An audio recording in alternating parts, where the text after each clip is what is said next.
Wednesday afternoon to you. It's 4 o'clock in time for Sports4CLE. Thanks for joining us. Browns continue to report for training camp. Rookies, quarterbacks in, veterans coming. Then everybody heads to West Virginia, the Greenbrier, for the first official workout at training camp on Saturday.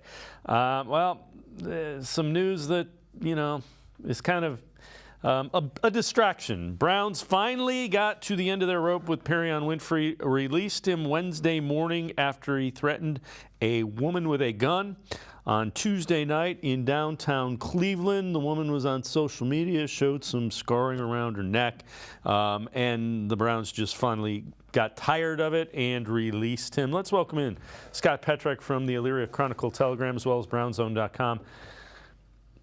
Scott, they gave this guy enough chances. They gave him a second and a third, and finally, rightfully so, they're done with him. Yeah, I think the only argument that could be made, Dave, is maybe they gave him too many chances, right? I think certainly by now he's become too big of a distraction. I don't think you want him connected with your organization.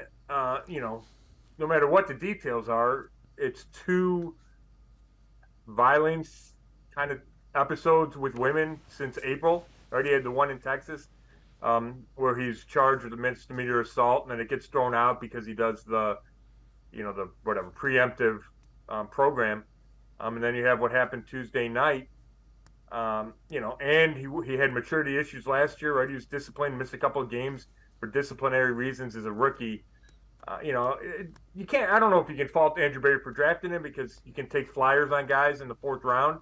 It's just a matter of when's the right time to cut bait, and if it's not now, it might have been sooner. Yeah, I agree with you. They gave him every opportunity. All right, so what was a question mark as far as depth goes, defensive tackle, now even bigger question mark. Let's head to the voicemail of Truth and Reason. I'm just now seeing the news about Winfrey. I think a good replacement for him would be Shelby Harris. He's a good run stopper. I think he fits what Jim Schwartz wants to do perfectly. I think he's a good depth piece. And I think he will also be a very good asset. I think he can make this 53-man roster. And I think now that we have Perrion Winfrey off of the Browns roster, I think now we can focus on the season. We don't have to worry about any bad apples, no other situations. So we just have to keep our eye focused and go to the Super Bowl. Yep, go Browns.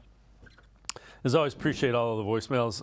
Scott, I would imagine, and we'll have a list of a couple here in a minute, but I would imagine they look for a defensive tackle. I don't necessarily know if they're going to go free agent route. Remember, we've talked about it in the past, 900 players will become free agents after that last preseason game before the first regular season game. Yeah, it'll be interesting because on one hand, there's a chance Winfrey could have had a big role, a significant role. We don't know who the starter is next to Dalvin Tomlinson. I didn't expect it to be Winfrey, and he missed a couple of those minicamp practices after the alleged robbery at gunpoint where he was allegedly the victim. So you didn't get to see where he kind of fit in the depth chart. But I certainly think he was a candidate to, if not start, to play a decent amount in that D-tackle rotation. Having said that, they have some depth, right? They have Tomlinson. They have Jordan Elliott back, who was your starter for last year. They drafted Siaki Ika. They also signed veterans Maurice Hurst and Tristan Hill, who've had some injuries, but have also flashed during their NFL careers. You have Tommy Togiai still. So they have some bodies. I don't think they're going to play two D tackles a ton, but I would expect them to at least explore options because now you're going to have a roster spot open, or you do have a roster spot open. That's a position that's important to Jim Schwartz. I think the number one thing they might be looking for, the caller mentioned run stopper. They kind of have that in Tomlinson. I think they might be looking for more of a penetrating pass rusher guy because I thought that was Winfrey's strength as opposed to being a run stopper. Yeah, that's fair without question. And Ika is kind of that big-bodied run stopper, too, the rookie they drafted. All right, along those lines, this from Dog Pound Daily, 3 free agent defensive tackles the Browns should add. They say before training camp. That's going to be really rough because training camp is about to get underway. They go Shelby Harris, number 3, according to PFF, graded out at a 73.2, which is better than most of the Browns' current defensive tackles. It's the one the voicemailer liked. Number 2, Chris Wormley had season-ending knee surgery a year ago, sustaining an ACL. And his current projected return is late September. And number 1, Linval Joseph, 35 years old, registered 20 tackles, 9 games last season with the Eagles. Those are all fine. You know, I get the names. You know, Ndamukong Suh you could throw out there. You know, they're looking for a piece, and it doesn't have to play a lot. Yeah, I think it's the question of, do they feel they need more experience, right? Or can they get by with a guy that gets cut, you know, first or second year player that gets cut, like you said, at the end of training camp? Do they need to spend whatever, even if it's a veteran minimum, right? That's more money than a rookie costs. You know, it's probably twice as much money. Do they want to spend salary cap dollars like that? Those are the kind of decisions Andrew Berry's going to have to make with input from Jim Schwartz, right, the defensive coordinator. So I wouldn't rule out any of those names. I just don't know if we're going to get a recognizable name before we go to the Greenbrier on Friday and Saturday. You know, to me, that's the first question. Yeah, and that makes a whole lot of sense.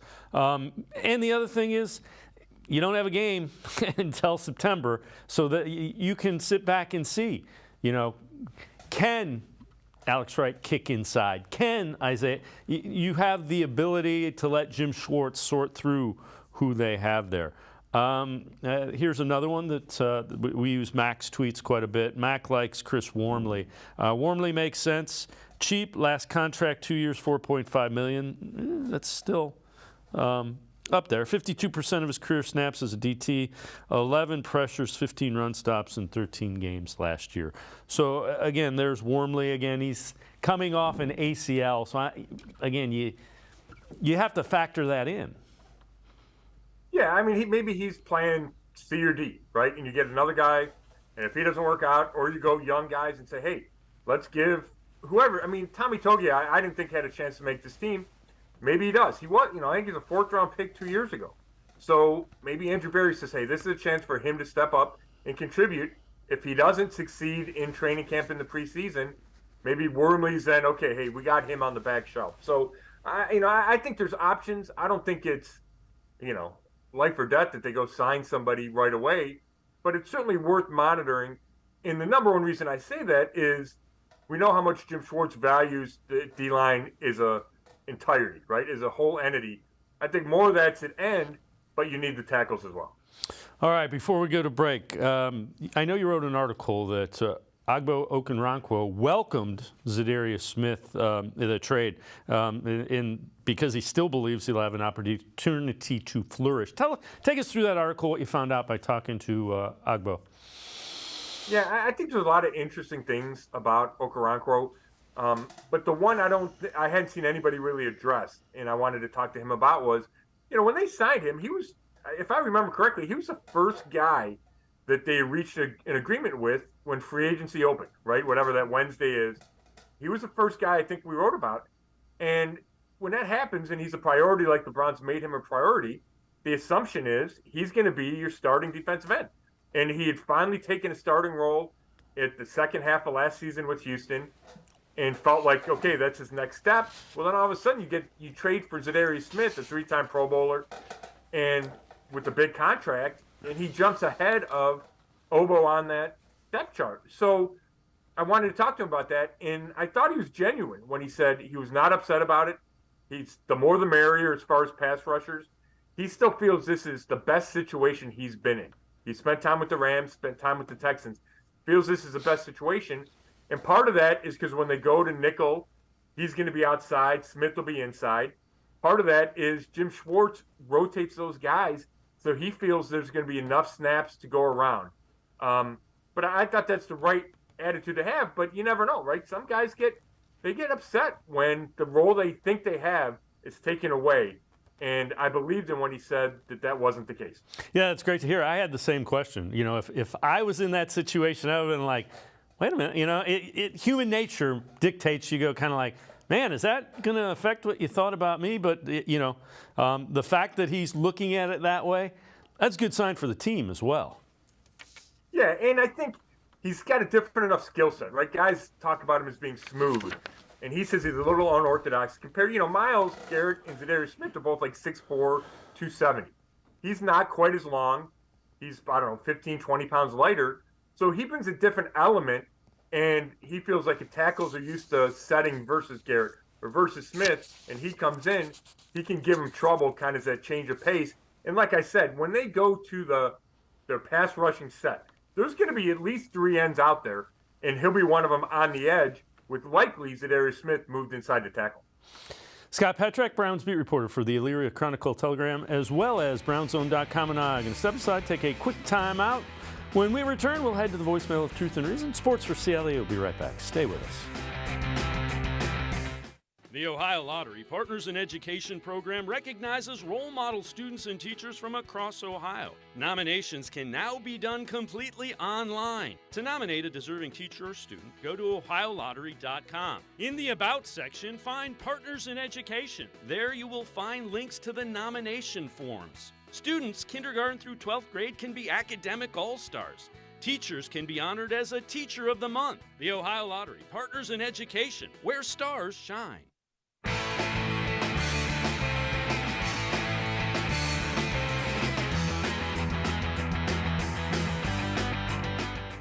We continue talking Browns with Scott Petrak from the Elyria Chronicle-Telegram, as well as BrownsZone.com. Let's head to the voicemail of Truth and Reason.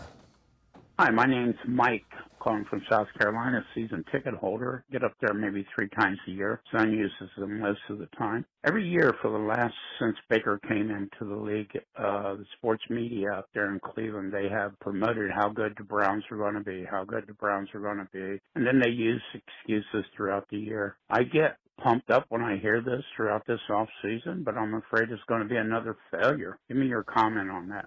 Bye.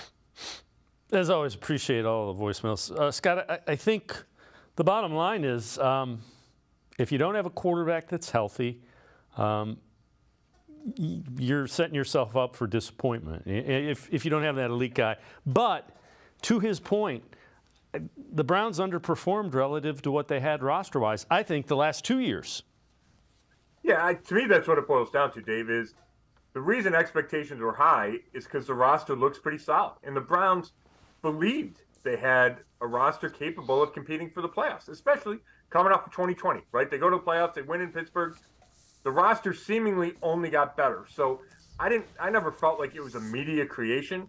We could nitpick about whatever, maybe 2019, right? They had a good 2018, and then got OBJ, and they weren't the team everybody thought they'd be. But the last couple of years felt real to me, the expectations and the potential. Now, I don't know if media as a whole makes excuses when stuff goes bad. I think you look for explanations, you look for reasons. Maybe the team makes some excuses, right, for why it didn't live up to its expectations. But I felt like the talent was there to win games, especially in 2021. In 2022, you could throw in the Jacoby Brissett factor in the Watson suspension, but Brissett played well enough for this team to be better than it was, and they just underperformed. And, I don't know if, I don't think I personally pulled any punches there. I just think the Browns didn't play well enough, and they felt the same way, which is why they have a new defensive coordinator, a new special teams coordinator, and they remade a lot of the defense in the receiving corps. Yeah, and to your point, the defense underperformed pretty substantially, especially defensive line. That's, again, why you have a bunch of new people on that area of the team. Herm Edwards was on ESPN Cleveland this morning talking about how he thinks Deshaun Watson will perform in 2023. I think he'll be much improved, to be quite honest. I think going to camp now, being there every day, dealing with some of those receivers they have now, getting the rhythm of that's going to help him as well. So I just think, as you guys said, he's gone through it the last couple of years. Now he put himself in that position. Yeah. But I think that he's going to be much improved. Scott, the thing that's kind of interesting is it seems like the football guys are the ones that expect him to come back. The guys that have coached, the guys that have played in the league, at least to the national media, are the ones that are saying, look for him to kind of rebound more significantly than just the straight media types nationally. Yeah, I think that's true. I think if you're deep involved in the game, it's hard to forget how well he played in 2018, 19, and 20. He was at Pro Bowl with 3 straight years, led the league in passing yardage in 2020, his last full season. He was a top 5 guy. Now, things have changed, right? I mean, we all know the off-the-field stuff he dealt with, or he brought upon himself, however you want to phrase it. And I still have the question whether he can totally get past that. From mentally, physically, all that time missed, like that's the biggest question facing this team. And Justin Herbert's new and Joe Burrow's new. Like, there's been pieces added to the league, which you can explain why he's not considered as highly as he was in 2020. Having said all that, he's got a big-time skill set, throwing and running the ball. His coaches have always said he's smart, reads defense as well. He felt like he was always the complete package. So I don't think it's crazy to think that he can get back to being at least somewhat close to the guy he was. Now, I know you're working on an article, and I've wondered about this pretty much all off season. Offensive line has to block a little bit differently for him than you do a non-mobile quarterback who can't extend plays like he can. Right. I think, if you think of it, hey, this guy's going to save you a sack given up, right? Because he's going to escape. And that's true. And the linemen appreciate that. But I think if you polled any lineman, they would say, give me Tom Brady, who gets rid of the ball so quickly that he's not going to get sacked. So it doesn't matter what I do up front, right? If I get my hands on my guy, it doesn't matter if I get beat. Brady's making the quick decisions and getting rid of the ball. Aaron Rodgers has that to him. Right? We know those type of quarterbacks. Watson's not that kind of guy. And on a couple of levels, he hangs on to it because he believes he can go make a big play. And that can help, right? We've seen some of the highlight reels where he turns a negative play into a touchdown. And that can change a game, and that's something the Browns don't want to take away from him. But if you're the lineman, it means you have to block longer. And, we talked to one of the line coaches, Scott Peters, in minicamp, and that was his thing. We just have to block as long as he has the ball. And that's going to be tough because, it's hard enough blocking a guy for 3 seconds, let alone 5 or 6. And then the other part of it is maybe he takes a deeper drop. And Joe Bitonio said, yeah, it feels like he drops deeper. So you have to adjust your pass sets to that. And then the final piece is, let's say you're the edge, you're left tackle Jedrick Wills, and you're blocking your guy, and Watson starts to scramble to the left, and the end goes, and you got him, you kind of got your hands on him, and then it looks like you're holding. You have to be aware of that too. So there's a greater potential for holding penalties. You just have to block longer. And I think of Jed Wills, and we've talked how many times about him finishing. And he struggled to finish when you didn't have Watson back there. He's going to have to improve that aspect of his game because if not, it's going to show up even more. Yeah. And again, those are all things that you can't – it's kind of a mindset that has to be created now, right when you put pads on for the offensive line. Another article that you have written, Jerome Ford, what do you think what does he look like in year 2? To me, that's one of the big questions, Dave, because it's such an unknown. He had 8 carries for 12 yards last year, right? You can't make any assumptions based on that. We saw what he did with the ball in his hands as a kick returner, and there were some impressive things he did there. I think he averaged 24 some a carry. I think it was 6th in the league. But that's not enough, and it's different getting the ball in the backfield. It's different if he takes over that number 2 role, right? Kareem Hunt had a lot of success here. Can he fill that role? Can he catch the ball out of the backfield? Can he pick up blitzes and pass protect on 3rd down if they ask him to be that 3rd down back? And I think that's what they want him to do. They want him to be the number 2 for Chubb and play on 3rd down. And he's got to prove he can do that. I don't think there's any issue really about him catching the ball. He played receiver in high school, played some receiver in college before he became the number 1 back at Cincy. But he's got to prove he can be the blitz pickup guy and then be enough of a threat running the ball that you can give Nick Chubb a breather when he needs a breather. All right, wide receiver. So former Ole Miss wide receiver Ja'Cour Pearson working out for the Browns, according to sources. Speedy Pearson, one of the XFL's breakout stars last season. Take a look at the video here of him. A smaller guy, led the XFL, 60 catches, 670 receiving yards, 4 touchdowns with the Seattle Sea Dragons. And again, you know, you see the speed and you see some of the open field ability, a former Mississippi wide receiver. When you look at that, Scott, that might be a guy that you're looking to develop as a practice squad guy. I doubt he impacts the 53 because they are loaded at wide receiver. Yeah, that feels like a guy why not take a look at, right? He showed something. You have these developmental leagues that why not try to tap into that talent pool? I know it was reported he worked out for other teams, so he didn't get signed right away. So, maybe he doesn't run fast enough. Whatever it is, whatever you show up and work out. Maybe he wanted to be seen by a bunch of teams before he made a decision. But we know Andrew Berry's going to look everywhere for talent at all positions. And at receiver, we've seen he's willing to go small, big, medium. It doesn't matter as long as you have a skill set that he desires. Scott Petrak, Browns beat reporter for the Elyria Chronicle-Telegram, as well as BrownsZone.com. And I'm going to step aside, take another timeout. Other side of the break, back to the voicemail of Truth and Reason. Talk a little defense. Sports4CLE will be right back.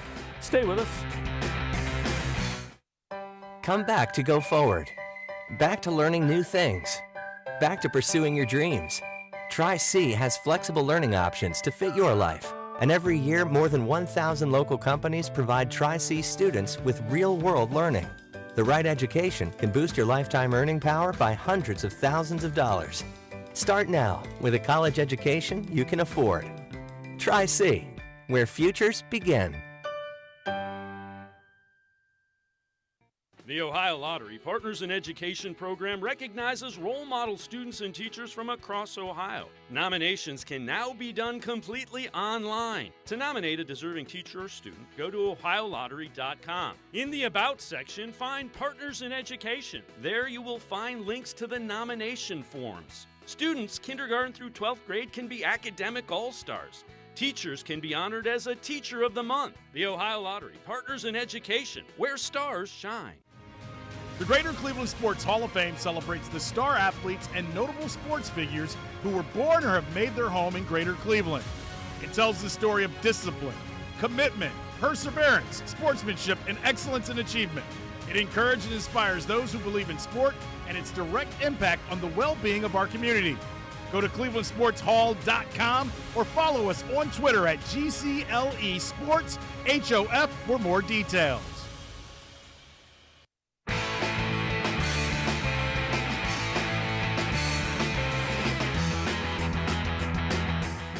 We continue talking Browns with Scott Petrak from the Elyria Chronicle-Telegram, as well as BrownsZone.com. Let's head back to the voicemail of Truth and Reason. Mustafa, 50-year Browns fan. Love what you're doing. Keep doing a great job, brother. My question is, I've been hearing some mixed reviews regarding the white throwback helmets that we're going to use. And my opinion is, I just think it's a great strategic idea because what it's going to do is it's going to allow Deshaun Watson, who's capable of extending plays outside of the pocket, it's going to allow him that split second sooner to identify receivers downfield or anywhere on the field. So I think it's not only a good look, but I think it's a great strategic move. What's your thoughts on that? Thanks. As always, appreciate all the voicemails. Scott, there's a couple of them that are going to white helmets. I don't know that it gives them an advantage. If it does, yeah, you're going to see a whole lot of white helmets. Yeah, that feels like something that if teams really thought it was an advantage, they would try to take advantage of by now. Go to the white helmets. But, maybe if when they're all whites, it's easier to spot. I don't know. I think they look pretty cool. I'm not a uniform guy by any stretch, but I think the whole white looks pretty cool. Yeah, I'm with that too. I agree with you. Top 10 edge defenders in pressure on true pass sets. So plays that exclude play action, screens, and RPOs. This is from Pro Football Focus. Number 1 is Micah Parsons. pressure on 72. 2 is Nick Bosa. 3 is Hassan Reddick. Josh Allen, 4. And Zadarius Smith was 5, actually tied for 4. 55 55 pressures in true pass sets. Smith can rush from the edge or inside. 8-year veteran, known to generate pressure from all alignments. Put up a 23.8 pass rush win rate when facing true pass sets in 2022. Top 10 mark among qualified edge defenders. Myles Garrett was not on that list, but that kind of goes to show you how good of a compliment to Myles Garrett they got. Yeah, and I like the fact that they mentioned he can do it inside and out, because I think that's something that will come in handy, like we talked about with where Okoronkwo plays and with Myles Garrett out on the field as well. I haven't watched – I watched a lot of Smith when he was in Baltimore, but they played him in a different way. He was a 3-4 edge guy. They would drop him some. Green Bay did that too. Now he's excited to be actually the 4-3, an end in a 4-3. But when you go back and watch some of the video, he's got it feels to me, a good instinct about it. If he's not on the ball, even if he is on the ball, he can slide. He can wait till the lineman moves and then take advantage of the guy moving too far. Like I said, he can go inside or outside. So I think that's why those numbers are so good, is because he is an instinctive, experienced, versatile pass rusher. Yeah, and they try to find where he can make the most impact matchup-wise because he has that versatility. All right, before we go to break, future NFL power rankings, so projecting the next 3 years for all 32 teams. This is from ESPN. It's scored on 100. Eagles are 1 at 94, Chiefs 293. Bengals are 3 at 91. Ravens and Bills 89.9 are tied for 4th. They rank the Browns tied for 17th, 79.2. They're tied with the Giants. Overall roster 85, 11th. Quarterback 79, 14th. Coaching 79.3, 20th. Draft 65.7, 29th. Front office 81.3, which is 12th.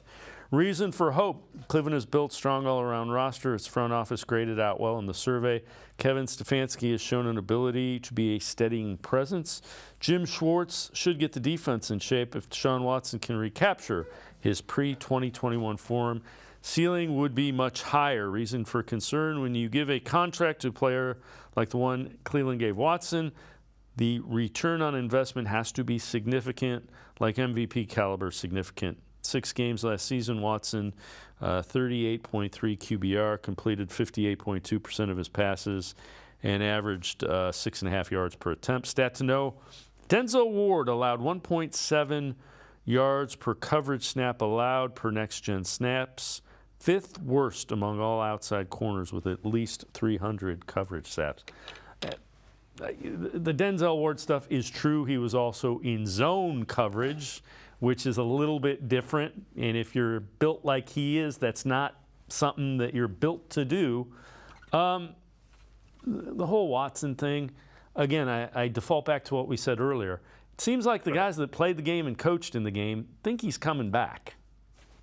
Well, it's still a huge question, though, right? That's fair. The question, right? That's just the question. And if he plays like a top 5, top 8 guy, if he can compete with Joe Burrow and Patrick Mahomes and Lamar Jackson, then the Browns are going to be pretty good, right? That's the assumption I'm working under. If he doesn't, then it's all a disaster, and there's probably people getting fired. So let's assume that he plays pretty well and plays better than he did last year. And I know that's the last thing everybody saw, so I get it. But my assumption is he's going to play significantly better than he did last year. And if he doesn't, they're in trouble. If you look at the rest of it, to me, that ranking, what it shows is Andrew Berry has not drafted particularly well. He's tried to make up for it, and probably has to a large extent through free agency and through trades. And that's important. I think the key is eventually you have to draft really well, right? That's the lifeblood of many organizations. But he's figured out a way to round out the roster he inherited without drafting at a really high level. And, you talk about Judd Wills, who's a full-time starter but isn't quite where they need him to be. Is Grant Delpit there? They have to cut Winfrey, right? Is David Bell going to turn in anything? Is Anthony Schwartz going to make this team? Right? There's a lot of questions from the draft picks, yet you look at his free agent picks or free agent signings and the trades. And I think that's why this roster gets so much respect. And whatever the roster was, 11th, that feels about right. It feels like it gives them a chance to compete for the playoffs. Yeah, I would agree with you. And that's a fair point that you made about questioning Watson. But again, if you look a little bit deeper, didn't play for the first 11 games, new system. You should have expected it. I think my expectation was high and unrealistic when you start to look into what you're asking this guy to do.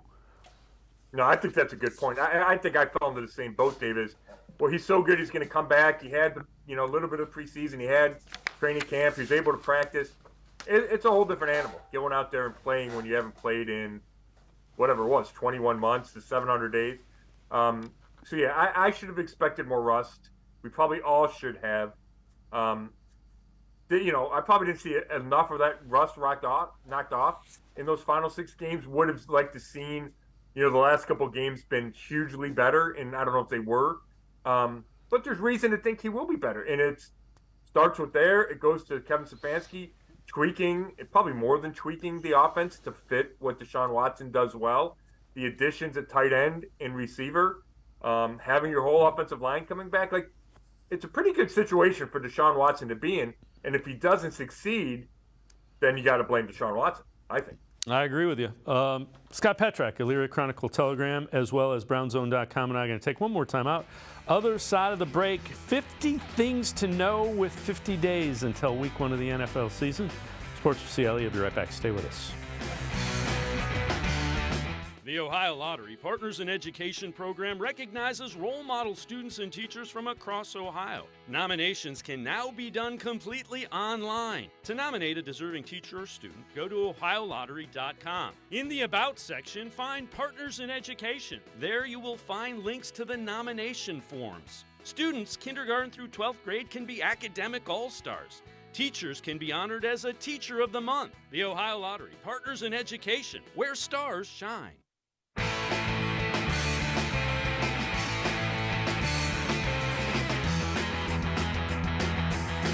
We continue talking Browns with Scott Petrak from the Elyria Chronicle Telegram, as well as BrownZone.com. This is from CBSSports.com. 50 things to know with 50 days until Week 1 kickoff. 26, Nick Chubb is the first player with at least 6,000 rush yards and at least 5 yards per carry in his first 5 NFL seasons since Jim Brown in 57 to 61. And also, all 4 AFC North teams currently have a preseason win total of 9+ games. There has never been a division in NFL history to have every team finish with a winning record. So, Scott, when we talk about Nick Chubb, if you're mentioned as the first guy to do something since Jim Brown, you're on track to be a Hall of Famer if you put up a couple more years like he's had. Yeah, that's exactly right. And you know how it is. You get those notes at the end of every game, and it's Nick Chubb did this, and he moved up this list. And, kind of all blends together, and you try to pick out the really important ones. That's a really important one. And I'm glad you mentioned the Hall of Fame, because that's the first thing I thought of is, I think when you're in the middle of a career, sometimes it's hard to say, yes, he's on a Hall of Fame trajectory. But Chubb's close. Like, you're right, 2 or 3 more years of this kind of production where he averages 5 yards a carry and he rushes for 1,400 yards a year, and he's considered, if not the best back, one of the top 2 or 3 backs in the league. And I think there's a Madden thing today that has him as the best back or the highest rated back. Then you're starting to be a Hall of Fame type of guy. So, and I think Chubb deserves that. He's kind of bucking that trend of how people view running backs. But yeah, he deserves all that accolades because he's played at an incredibly high level, and everybody who watches the Browns knows it, which is why they want him to get the ball even more than he does. Yeah, relative to the AFC North, I can't see all 4 teams with 9 because they're going to beat each other up, and the AFC is so tough. Yes, and I think in order for that to happen, everybody would have to go like 9-8, right, or 10-6. Like, you couldn't have a team with 12 wins. It just wouldn't seem to work out that way. And at least right now, it feels like Cincinnati's capable of getting to that 11-12 win total. Now, maybe if Cincinnati comes back to the pack, if, let's say, Pittsburgh sweeps Cincinnati, then obviously, because I think Pittsburgh's going to finish fourth, then all of a sudden you have a scenario where that could happen. But it just shows you the depth and the talent in this division, which we all know, right? Maybe some people outside the division don't know, but it's been this way for a long time, except the Browns were bad. Now the Browns are good, and there's no reason to think that everybody's not going to be pretty good, right? Steelers might fight to get to 500, but they always seem to get there. And like I said, I think they're the worst of the bunch. All right, over-under win projections for every NFL team. This is from the Bleacher Report. So the Browns over-under 9.5. Prediction over with 10 projected wins. We're underrating a team that is finally on track to get a full season of Deshaun Watson, who is still the third highest qualified passer in NFL history and has the support of stars Nick Chubb and Myles Garrett. Throw in a great offensive line, and these guys should be in the thick of it. And again, I agree with that. I agree with the rationale, and I think they're a 10 or 11 win team. Anything more than that, I think you're being a little overly optimistic. Yeah, I'm right with you. 10 seems right to me. Like, I'm not going to make a prediction, till later in the preseason. But right now, I'd probably say 10. The reasons to be worried about that are the division we mentioned, right? It's hard. The schedule's tough early with those 3 division games in the first 4. The AFC's really difficult, so you're talking about, okay, how can they get to this 10 wins? And then you have, the kind of intangibles. Does Kevin Stefanski call plays to get him to 10 wins, right? Because there's going to be a lot of close games. Does a kicker make kicks at the end? Like all those kinds of things. Does the injury bug not kill him, right? Like all those things can take a team from you think they're going to win 10 to instead they win 8 or 9, right? If you decide to bet that over-under. But I certainly think they will be in position to get them right close to that line. All right, so training camp, guys are reporting first official workout will be in West Virginia, Greenbrier on Saturday. You'll be down there covering them. Give me a couple of things that if we hear this coming out of training camp, that's a really good sign. And I'll also ask you, if we hear this, that's not really what we want to hear. Yeah, you know what? I think I'd go if we hear Elijah Moore is showing up over and over. I think that's a really good sign. Obviously the Browns did not sign DeAndre Hopkins. They never really made a push. And the biggest reason is because they traded for Elijah Moore. And they think he's going to have a big impact in a lot of different ways. And I think you want to see that show up in training camp. Watson's finding him. They're moving him around the formations. They get him the ball a bunch. I think that would be a really good sign. The other way would be, a couple come to mind, if the run defense doesn't look any better, and that's hard to tell during training camp, but maybe preseason, early in the season, if the run defense hasn't made a jump, that's a big concern, and it could speak to where they are at linebacker, injuries, inexperience. And then if you have an injury at one of the offensive tackle spots, I don't know if there's a lot of depth there. I know there's not a lot of depth there, right? It's James Hudson III. It's DeJuan Jones, a rookie out of Ohio State who struggled to start his NFL career as he's transitioning from Ohio State to the Browns. If Wills or Conklin went down in training camp for any significant amount of time, they might have to make a move there. Scott Petrak, as always, appreciate the time and the insight. Great stuff as always. Thanks so much, Scott. Thanks, Dave. Scott Petrak, make sure you follow him on Twitter, also brownzone.com, Elyria Chronicle Telegram. He will have reports from the Greenbrier in West Virginia starting Saturday when the Browns get training camp underway. We're going to step aside, take a quick timeout. Fred Greetham from the Orange and Brown Report straight ahead. Sports for CLE continues. Stay with us. Come back to go forward. Back to learning new things. Back to pursuing your dreams. Tri-C has flexible learning options to fit your life. And every year, more than 1,000 local companies provide Tri-C students with real-world learning. The right education can boost your lifetime earning power by hundreds of thousands of dollars. Start now with a college education you can afford. Tri-C, where futures begin.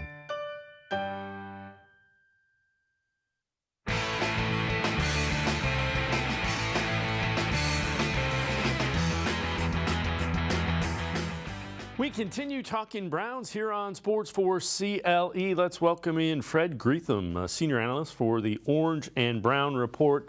Fred, we'll get to a couple of the things that you've written, but I found it interesting. Why are the Browns starting training camp in West Virginia after everybody reports to Berea they're going to head down and get away for a while? What do you think the thought is behind it, and do you think it is beneficial? Well, when the draft took place late in April, just before a lot of us were there, and Kevin Stefanski came down kind of, was off the record, just kind of talking with us. And that's when he told us that they were going to go for 8 days to West Virginia, to the Greenbrier. And I think as he mentioned, and then he has publicly, just wants this to be a chance for the team to get away, just them, really few distractions. It's in a remote area, town of 3 or 4,000. It's a resort in eastern West Virginia that was originally built, if they evacuated the politicians from Washington, D.C. into a bunker, back in the Cold War days. Anyway, so that's the idea, get away, just be the team, try to bond. There's been criticism the last couple of years that the team really wasn't, together and didn't seem to be in sync. And I think they're just trying to eliminate any excuses. It's a very talented team, try to get them all on the same page, use the time to get thinking right, thinking football, and kind of get away from all the distractions. These practices will be closed to the public, so there's only going to be those credentialed, media there. I don't think there's going to be more than anywhere from a dozen to 15, 20, media there watching practice. So it really is going to be a quiet time.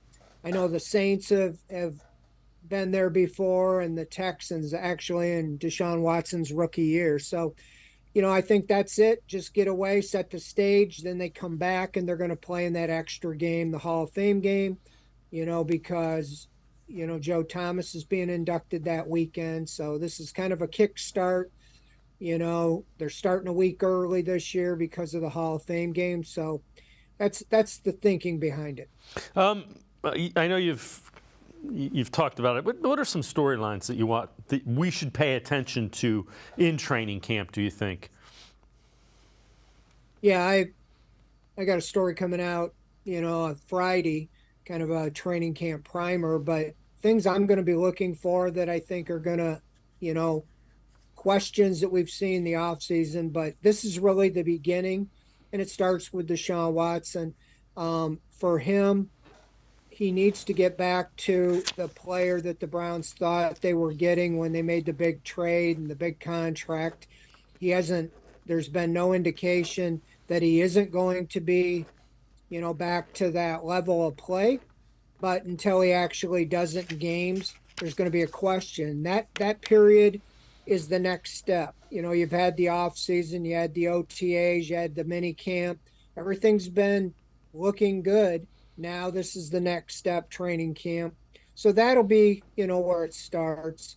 And then on the defensive side, I think that Jim Schwartz, the factor that he brings to the team, I've said overall, this might have been the biggest move the Browns have made this offseason.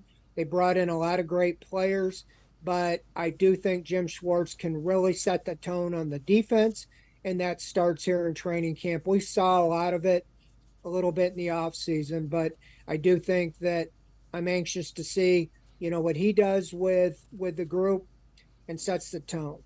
And there's other storylines, the linebackers, that they didn't do a lot with the linebacker position. And you have 5 linebackers that are on the roster that ended the year on injury reserve last year, headed by Anthony Walker and Sion Takitaki. We didn't see any of them really other than on the sideline in the offseason, even in the mini camp. The other guys were all practicing. So it'll be interesting. Will one or both of them start from day one, or will they start on the physically unable to perform list? Because the Browns are counting on particularly Walker. He was, they brought him back on a 1-year deal. He was the captain. He was the leader of the defense, and they kind of fell apart when he went down. So I think he's a big part of this, and it needs to be a storyline. Where's he at physically? Other ones, the return game, who's going to be the backup running back, defensive line. Now that Perry and Winfrey's gone, are they going to bring in another defensive tackle, or are they going to go with what they have? So there's a lot of different storylines. The speed at wide receiver, how does it translate on the field? So a lot of different things that you can zero in on. We're going to try to cover all that as we're down there every day.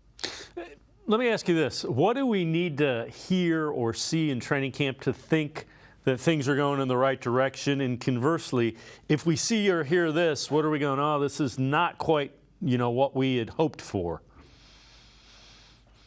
Well, I think it starts with injuries. You know that you don't know names or faces, but there's always key injuries in training camp in the preseason. So that's one thing. You want to just try to avoid the injury bug, the pulled hamstrings and different things that have plagued, the receiver position, guys getting off to a good start and so forth. But I think as far as players, I think that the main storyline, it starts, with Deshaun Watson. If he continues on the trajectory that he showed in the offseason, there's no reason to think that he's not going to be able to pick it up where he left off, in training camp and take it into preseason games and then into the regular season. He's on the same level playing field as the rest of the NFL this year, whereas last year when he was off for 700 days, he also didn't start till the 12th week of the regular season.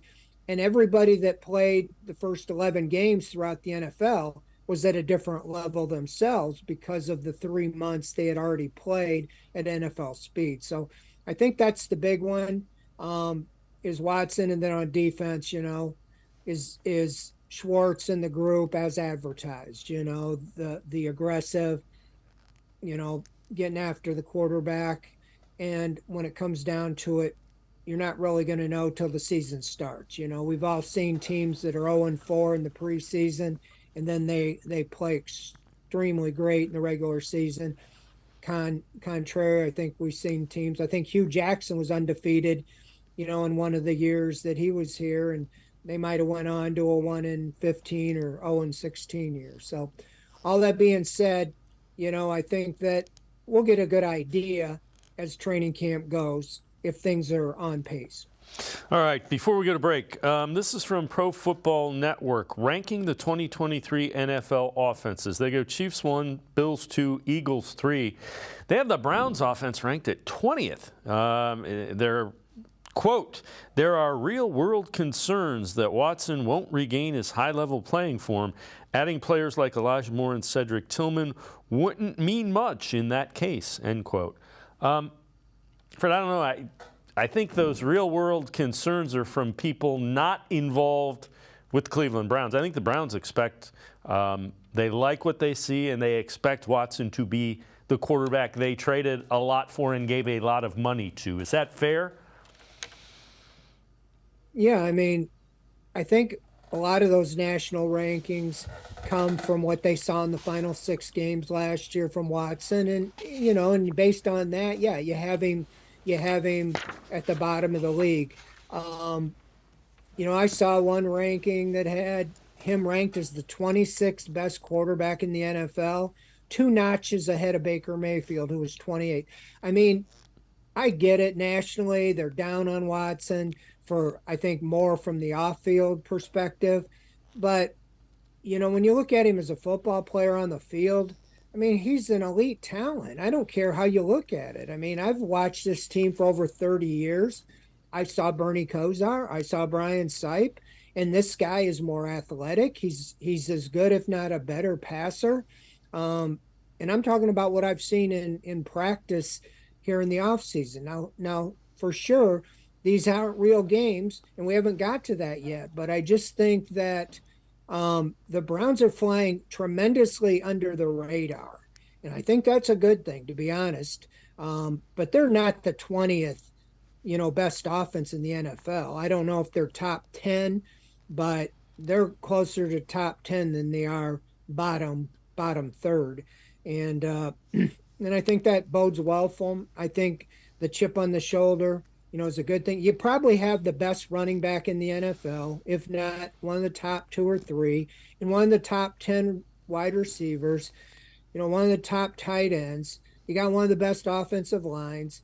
I think, a lot of it's, really on Watson, but I really think that he's going to play well.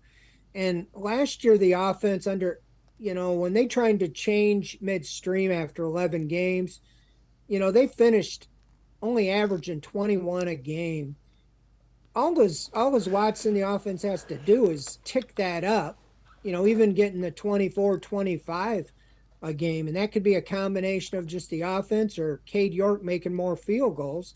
And you're going to win 2-3 more games that you lost last year. So, and that's not counting Schwartz and the defense. The defense gave up more points than the offense scored. And I think if Schwartz can just get the defense, instead of giving up 22, 23 a game, get it under 20, that's going to bode well. So, no, I don't give any credence to rank 20th, in the NFL. And I'd take those odds if I was a betting man any day.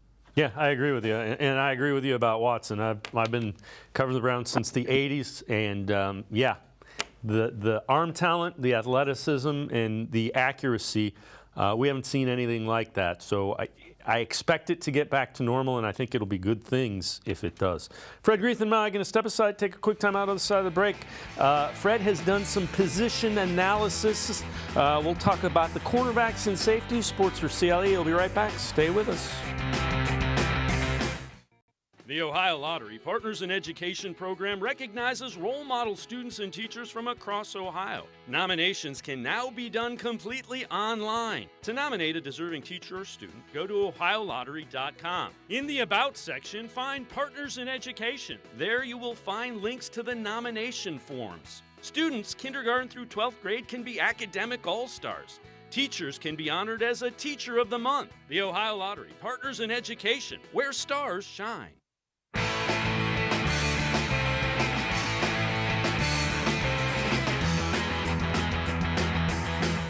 We continue talking Browns with Fred Greetham, senior analyst for the Orange and Brown Report. Fred, I know you've written articles about the secondary, kind of analyzing the cornerbacks and the safeties. Take us through that and kind of what you think and how you arrived at that. Well, we did a position by position analysis on the OBR.com, and you just kind of look at what they did last year and what they've done. I think the cornerbacks, they have 3 of the better cornerbacks in the NFL. The Browns have invested in that position. Denzel Ward, 4th overall pick. Greg Newsome, number 1 first-round pick. He's in his 3rd year.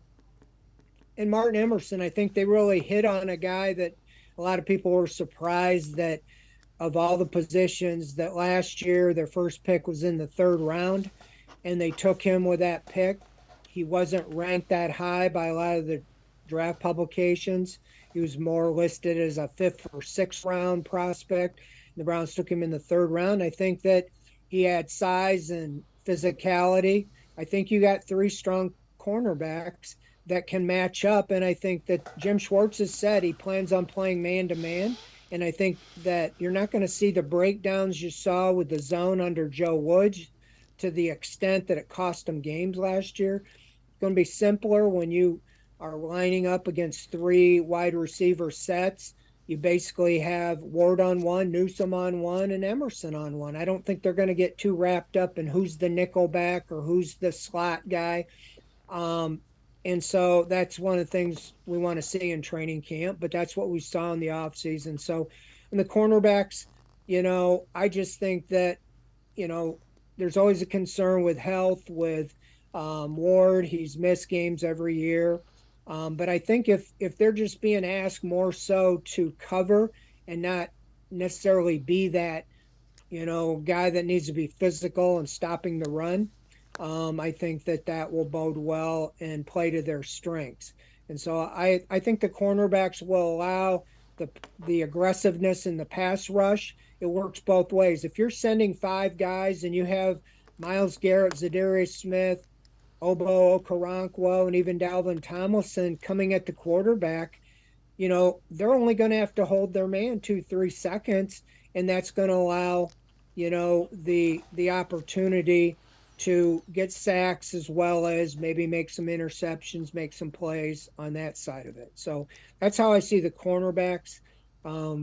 At safety, I think that one of the most under the radar moves was probably one of the last moves they made when they signed Rodney McLeod.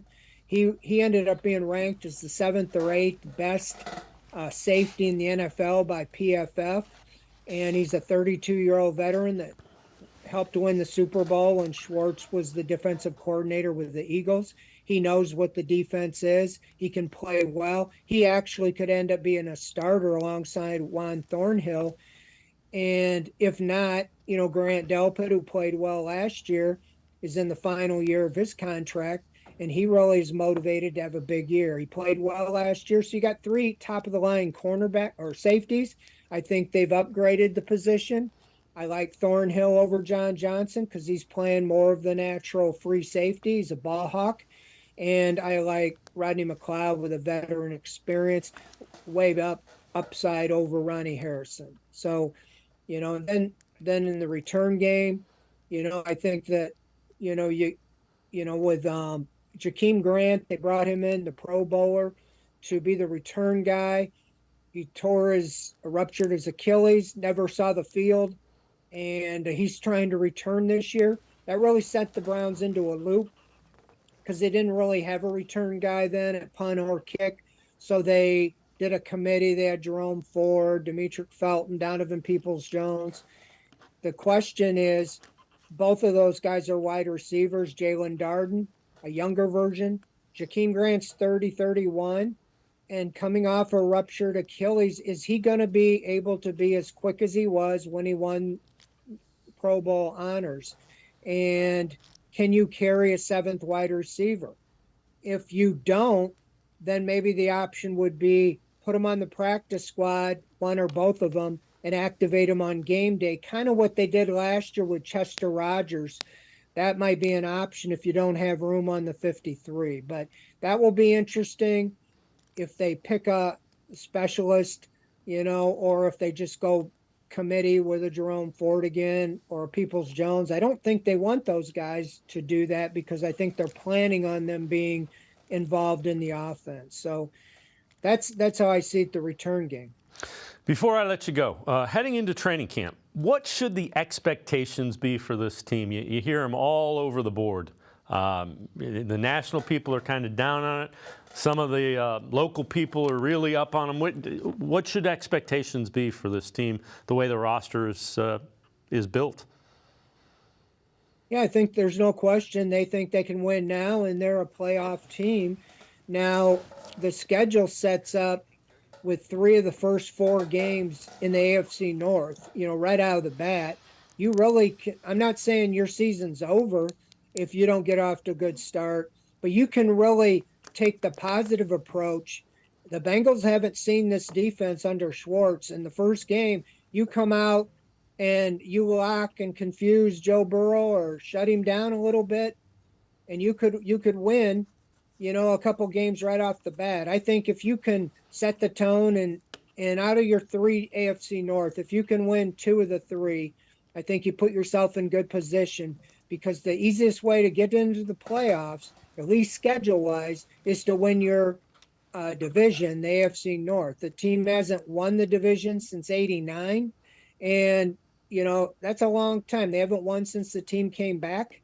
And so when you look at this all the way around, you got to get off to a good start. And I think that's one of the reasons they're getting away and they're trying to concentrate right on the bat, is you got to get off to a good start. And then you want to play your best down the stretch. You want to be playing your best football, in the last half of the year. But if you bury yourself in the standings, you really can't come out from under it. So I would say concentrate those first 4 games, get off to a good start, and then we'll know. We'll have a feeling, in September where this team's go. I think the AFC is so stacked with the quarterbacks. There's 6, 7, 8 teams that could win. You just need to get in the playoffs, preferably get home field advantage, and that's why winning the division is so important. And then anything can happen. It could come down to, is Mahomes have a better day than Watson, or does Watson have a better day than Burrow? Or that's what it's going to come down to in the playoffs. So you just got to get into the postseason, and then anything can happen. I think this team is talented enough to make a long run, but they can't bury themselves early. Fred Greetham, as always, great stuff. Appreciate the time and the insight. Thanks very much, Fred. Thank you, Dave. Fred Greetham, make sure you check him out. Orange and Brown Report. Follow him on Twitter. He will be in West Virginia at the Greenbrier covering the Browns during training camp. Starting Saturday is when practices start. It's going to do it for this edition of Sports for CLE. We'll see you back here tomorrow at 4 o'clock. Have a great night, everybody. See you tomorrow at 4 on Sports for CLE.